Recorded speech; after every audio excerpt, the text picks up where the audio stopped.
There was a wealthy man who was about to leave home and go on a trip. So he called his servants together to put them in charge of his property, and he gave to them according to their ability. To one he gave a bag of 5,000 gold coins, to another a bag of 2,000 gold coins, and to the third he gave a bag of 1,000 gold coins. And then he left to go on his trip. Now the servant who had received 5,000 gold coins decided that they would work and use that money to make more, and so they did that at once. And in the same way, the servant who had 2,000 thought that they would use the money and work and earn more money.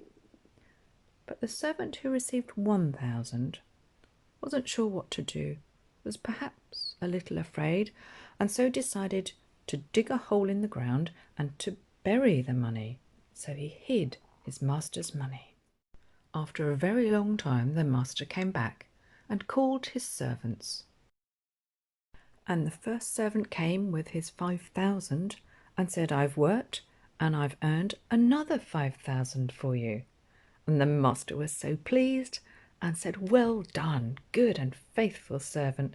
Because you've worked hard with a small amount, I'm going to put you in charge of a much larger amount." Then the servant came who had 2,000 and said, "You gave me 2,000 and I've earned for you 2,000 more." And the master was so pleased and said, "Well done, good and faithful servant. You've been faithful with the small amount I gave you. I'm going to put you in charge of much more." Then came the servant who'd been given 1,000 gold coins, saying, "I knew that you were a hard man to please, and I was afraid, so I buried your money in the ground to keep it safe. But here it is returned. There, take your money." But the master was angry and said, "You untrustworthy and lazy servant, you could have at least put the money in the bank to earn some interest for me.